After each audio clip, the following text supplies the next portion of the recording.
اعوذ باللہ من الشیطان الرجیم، بسم اللہ الرحمن الرحیم،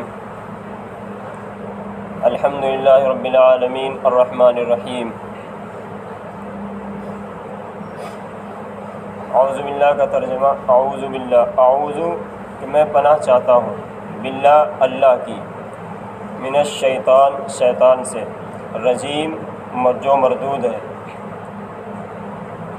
رجیم کہتے ہیں کہ کسی آدمی کو پتھر مار کر ختم کر دینا، جیسے اسلام کے اندر اگر کوئی شادی شدہ جوڑا زنا کر لے تو اس کے لیے حکم ہے کہ اس کو پتھر مار کر رجم کر دیا جائے، اس کو ختم کر دیا جائے، اور یا پھر یعنی کہ بہت زیادہ ذلیل کر دیا جائے کسی کو، اور بہت زیادہ ذلیل کر کے اس کو اپنی مجلس سے اور اپنے گھر سے نکال دیا جائے، اس کو کہتے ہیں مردود۔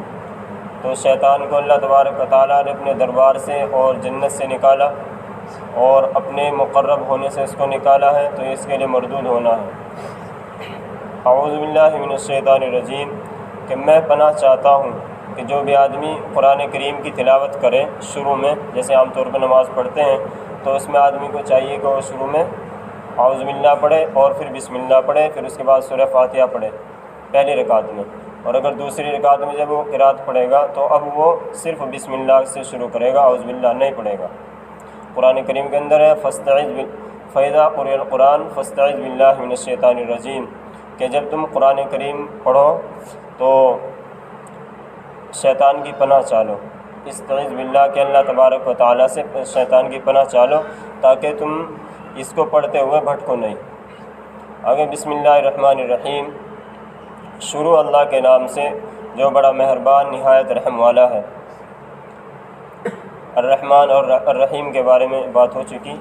اسی طرح الحمدللہ رب العالمین، حمد ہا میم اور دال، جب یہ لفظ کہیں بھی آئے، حمد آئے، تحمید آئے، حمد کا آئے، تو سب کے معنی ہوتے ہیں تعریف کرنا۔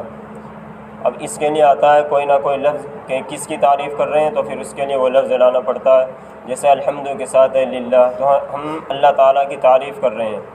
اب تعریف اللہ تعالیٰ کی ہر چیز پر ہے، کیونکہ تعریف اور شکر دو چیزیں ہوتی ہیں، کہ آدمی کسی کا شکر کرتا ہے اور ایک آدمی کسی کی تعریف کرتا ہے۔ تو ہم اللہ تبارک و تعالیٰ کی تعریف کر رہے ہیں کیونکہ اللہ تبارک و تعالیٰ نے ہمیں ایمان دیا ہے، اللہ تبارک و تعالیٰ نے ہمیں اپنی نعمتیں دی ہیں، تو اسی لیے اللہ تبارک و تعالیٰ کی تعریف ہے۔ تمام تعریف اس اللہ کے لیے ہیں جس نے تمام عالمین کا جو پالنہار ہے۔ اب اللہ تبارک و تعالیٰ کے الفاظ ہیں کہ اللہ تبارک و تعالیٰ نے اپنے بندوں کو بتایا ہے کہ اس طرح سے تم میری تعریف کرو۔ الرحمن الرحیم، آگے فرمایا الرحمن الرحیم جو بڑا مہربان ہے، بہت زیادہ رحم کرنے والا ہے۔ مالک یوم الدین، فیصلے کے دن کا مالک ہے۔ اب اللہ تبارک و تعالیٰ مالک ہیں، اللہ تبارک و تعالیٰ قاضی نہیں ہے۔ قاضی یوم الدین نہیں بیان کیا بلکہ مالک فرمایا۔ مالک کو پوری اتھارٹی ہوتی ہے کہ اگر آدمی کا جرم ثابت بھی ہو جائے اور آدمی بالکل نیچے کی عدالتیں اس کو سزائے موت بھی سنا دیں، لیکن پھر جو صدر ملک کا جو صدر ہوتا ہے اس کے لیے اتھارٹی ہوتی ہے، اس کو کیوں بچا لے؟ تو یہی اتھارٹی اللہ تبارک و تعالیٰ کو ہے کہ اللہ تبارک و تعالیٰ مالک ہے، اور صرف ایک قانون اللہ تبارک و تعالیٰ نے بتایا ہے کہ اگر ایمان لایا ہے بچا کے، اگر ایمان ہے تو پھر چاہے اتنے کتنے بھی گناہ کیے ہوں، اللہ تبارک و تعالیٰ کو اگر اس کا کوئی عمل پسند آ گیا ہو تو اس کو معاف فرما دیں گے۔ یہ اللہ تبارک و تعالیٰ کی خاص ملکیت ہے کہ اللہ تبارک و تعالیٰ اس دن اپنے بندوں پر اپنی خاص رحمت فرمائیں گے۔ آگے ایاک نعبد و ایاک نستعین کہ ہم تیری ہی عبادت کرتے ہیں۔ اب جب ہم نعبد، یہ جمع کا صیغہ ہے، اور اگر بندہ اکیلا آدمی نماز پڑھے تو پھر نعبد اس کے لیے مناسب نہیں ہے، لیکن پھر بھی نعبد کیوں کہا گیا؟ اس لیے کہ کہیں نہ کہیں کسی نہ کسی وقت بھی ہر جگہ اللہ تبارک و تعالیٰ کی عبادت ہوتی ہے، اور کوئی لمحہ اللہ تبارک و تعالیٰ کی عبادت سے خالی نہیں رہتا۔ اس لیے ایاک نعبد کہ اس میں یہ نیت کر لیں کہ جو بھی بندے اللہ کے نیک اس وقت عبادت کر رہے ہوں گے کہ میں بھی انہی کے ساتھ شامل ہوں، کہ ہم عبادت کر رہے ہیں۔ اب اللہ تبارک و تعالیٰ کے لیے جتنی بھی عبادتیں ہو سکتی ہیں وہ سب کی سب اللہ تعالیٰ کے لیے ہیں۔ کہ ہم کہتے ہیں کہ ہم اللہ ہی کی عبادت کرتے ہیں، اس کا مطلب یہ ہوتا ہے کہ اس کے علاوہ کسی اور سے ہم کوئی حاجت نہیں رکھتے ہیں۔ اچھا، توحید یہی توحید ہے، یہی اللہ تبارک و تعالیٰ کو ایک ماننا ہے، اور کہ اللہ تبارک و تعالیٰ کی ہم وحدانیت کا اقرار کرتے ہیں اس کی عبادت کرنے میں۔ توحید اور شرک میں فرق کیا ہے؟ توحید اور شرک میں فرق یہ ہے کہ ہم اللہ ہی کی عبادت کرتے ہیں، مشرکین کہتے ہیں کہ ہم اللہ کی بھی عبادت کرتے ہیں۔ دو چیز ہوتی ہیں، ایک تو ہی اور ایک ہوتا ہے بھی، کہ ہم مشرکین کیا کہتے ہیں کہ فلاں بت جو ہے یہ کام کرتا ہے، فلاں بت یہ کام کرتا ہے، اور لیکن ان کو جو کسی بھی طرح کی جو اتھارٹی دے رکھی ہے وہ کس نے دے رکھی ہے؟ اللہ نے دے رکھی ہے۔ کسی کو اگر پوچھیں کہ تمہیں کس نے پیدا کیا ہے، تمہارے معبود کو کس نے پیدا کیا ہے، تو وہ سب یہ کہیں گے اللہ نے۔ لیکن یہ جو چھوٹے چھوٹے بت ہیں، یہ ہم ان کو اس لیے پوچھتے ہیں کہ یہ بھی کیا ہیں؟ اس کے سفارشی ہیں، کہ یہ ہماری وہاں پر اللہ تبارک و تعالیٰ کے یہاں ہماری سفارش کریں گے، اور ہم اسی لیے ان کی عبادت کرتے ہیں۔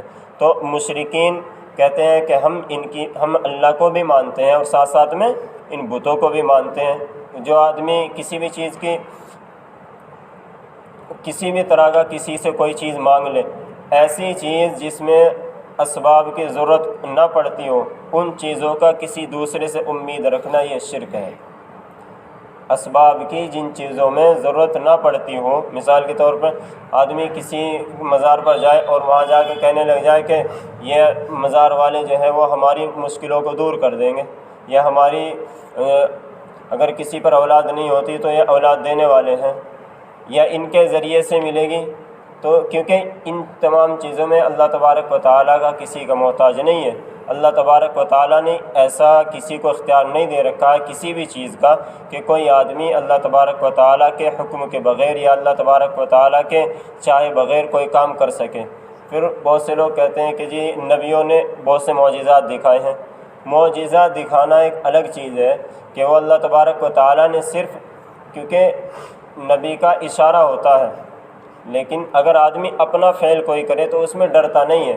اللہ تبارک و تعالیٰ نے حضرت موسیٰ علیہ السلام کو ایک معجزہ دیا تھا کہ ان کی لاٹھی اژدہا اور سانپ بن جایا کرتی تھی، کہ اللہ تبارک و تعالیٰ نے کہا اس کو چھوڑو، تو جیسے ہی چھوڑا نیچے تو وہ اژدہا بنا، اور اژدہا بننا حضرت موسیٰ علیہ السلام بھاگنے لگ گئے، کیونکہ انسان کی فطرت ہے، اور اب انسان اپنی فطرت کی وجہ سے ہر موذی جانور سے اور ہر تکلیف دینے والی چیز سے ڈرتا ہے۔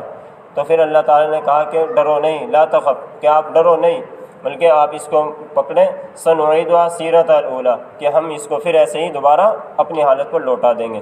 تو کیونکہ اللہ تبارک و تعالیٰ نے صرف حکم دیا تھا کہ اس کو چھوڑو، کرنا ہمارا کام ہے کہ اس کو اس صورت میں بدلنا کہ ہم اس کو اژدہا بنا دیں گے، یہ بھی ہمارا کام ہے، اور آپ اس کو اٹھاؤ گے پھر اس کو تمہاری لاٹھی کی شکل میں بدل دینا، یہ بھی ہمارا کام ہے۔ تو ایسے نبیوں سے، جیسے اللہ کے رسول نے چاند کے دو ٹکڑے کیے، تو وہ اللہ کے رسول کا صرف انگلی کا اشارہ کرنا تھا، لیکن اس سے، کیونکہ دماغ میں آنے والی بات نہیں ہے کوئی آدمی زمین پہ کھڑا ہو کے چاند کی طرف اشارہ کرے اور دو ٹکڑے ہو جائیں، تو یہ عقل میں آنے والی بات نہیں ہے۔ اللہ کے حکم سے یہ کیا تو اللہ تبارک و تعالیٰ نے چاند کے دو ٹکڑے کر دیے۔ اللہ کے رسول صلی اللہ علیہ وسلم کے پاس دودھ لایا گیا، اور دودھ مجمع، تھوڑا سا دودھ ایک پیالے میں، اور پورے مجمع کو پلا دیا گیا، اور وہ پھر بھی کم نہ ہوا، تو یہ اللہ کے رسول کا معجزہ ہے۔ لیکن وہ کم کیوں نہیں ہوا؟ وہ اللہ تبارک و تعالیٰ کا حکم اس کے اندر شامل تھا۔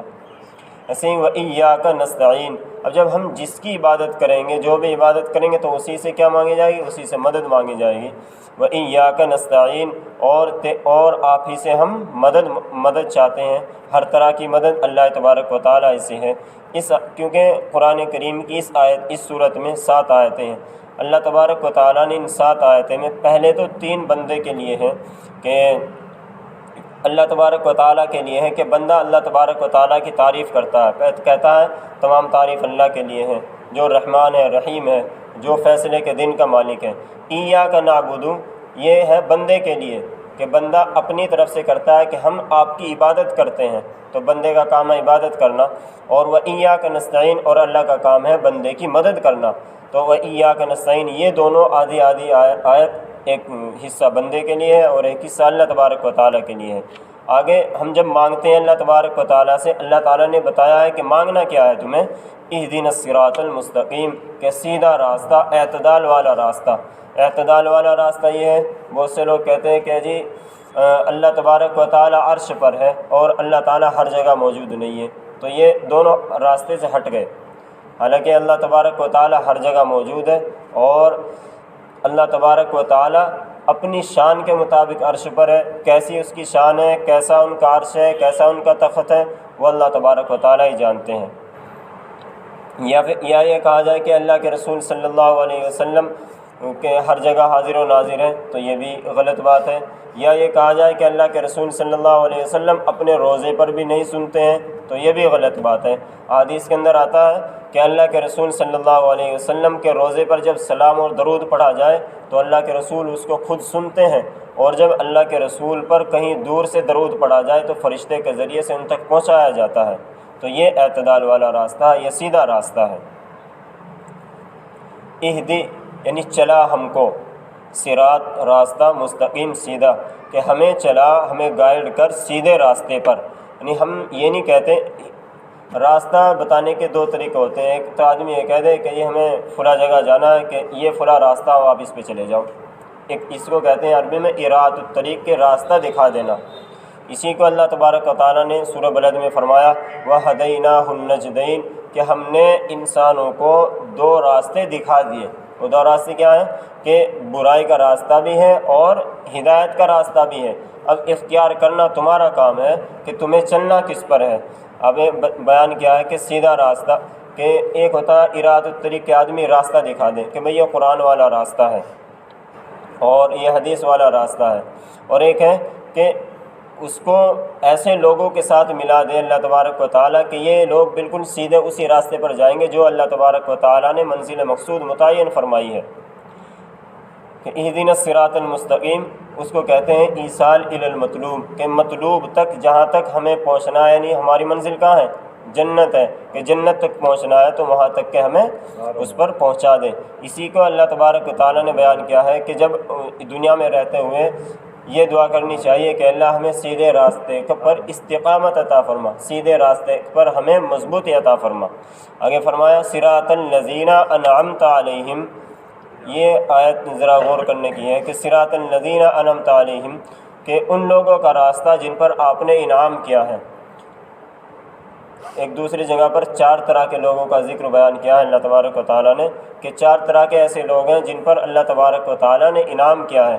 نبیوں پر اللہ تبارک و تعالیٰ کا خاص انعام ہے، اور اگر کوئی آدمی اللہ کے رسول صلی اللہ علیہ وسلم کے بعد کسی اور نبی کے آنے کا یا کسی اور نئے نبی کے پیدا ہونے کا یقین رکھیں، یا اللہ کے رسول کی رسالت میں کچھ بھی ذرا شک اور شبہ ہو جائے تو وہ ایمان سے خارج ہے، اس کا ایمان ختم ہے، وہ کافر ہو گیا۔